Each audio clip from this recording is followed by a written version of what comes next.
दशैंको बेला अन्तर्राष्ट्रिय खेलमा व्यस्त नेपाली क्रिकेट टोली।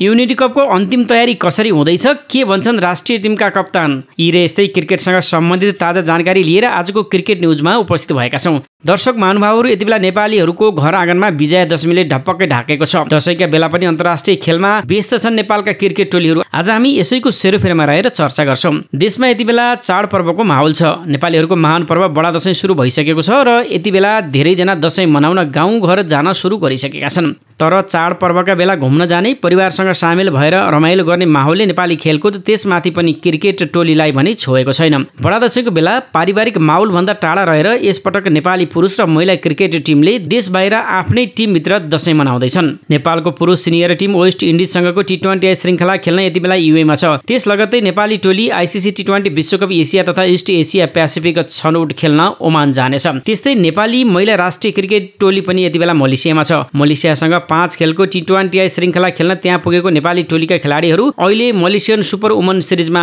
व्यस्त छन्। नेपाली पुरुष राष्ट्रिय क्रिकेट टोली यति बेला युए को शारजामा अन्तिम अभ्यास गरिरहेको छ। शारजा क्रिकेट रङ्गशालामा नेपाली टोलीले प्रशिक्षण गरेको छ। नेपालले आगामी शनिबारदेखि वेस्ट इन्डिजसँग ऐतिहासिक टी20 श्रृङ्खला खेल्दैछ। 3 खेलको उक्त श्रृङ्खला नेपालले खेलिरहँदा धेरै नेपाली भने दशैं मनाउन घर पुगिसकेका हुनेछन्। शनिबार हुने पहिलो खेलपछि दोस्रो खेल फुलपातीका दिन परेको छ भने तेस्रो खेल अष्टमीको दिन परेको छ। परिवारका सबैजना सँगै बसेर रमाइलो गर्दै क्रिकेटको मज्जा लिइरहँदा पर्वभित्र अर्को क्रिकेट पर्वको माहौल पनि बन्नेछ। यो सिरिज नेपालीहरूलाई खुसी बनाउने अवसर समेत रहेको कप्तान रोहित पौडेल बताउँछन्। हाम्रो लागि ऐतिहासिक अवसर त छ नै, नेपालीहरूलाई कसरी खुसी बनाउन सकिन्छ भन्ने अवसर पनि रहेको छ, उनले भनेका छन्। उनले दशैं तिहार हरेक वर्ष आउने हुँदा कहिलेकाहीँ देशका लागि खेल्दा चाडपर्व छुट्ने र यस्तो खेलको अवसर पछि नआउने भएकाले सबैजना खेलमै केन्द्रित रहेको उल्लेख गरेका छन्। कप्तान रोहितले वेस्ट इन्डिजसँगको श्रृङ्खलामा राम्रो गरेर त्यसपछि विश्वकपमा पनि छनौट हुने प्रतिबद्धता व्यक्त गरेका छन्। उनले नेपाल फर्कँदा विश्वकपमा छनौट भएर नेपाललाई खुसी लिएर फर्कने पनि बताएका छन्। सबैजना धेरै उत्साहित हुनुहुन्छ। वेस्ट इन्डिजलाई हराउन सक्यो भने त्यसले अत्यन्तै राम्रो छाप छोड्छ विश्व क्रिकेटमा। सिरिज जितेपछि विश्वकप पनि छनौट हुन्छौं, रोहितले भनेका छन्। नेपालले वेस्ट इन्डिजको श्रृङ्खला जितेर विश्वकपमा पनि छनौट भएर फर्किएमा त्यो नेपाल र नेपाली समर्थकका लागि दशैंको ठूलो उपहार समेत हुनेछ। दशैंको टीकाकै दिन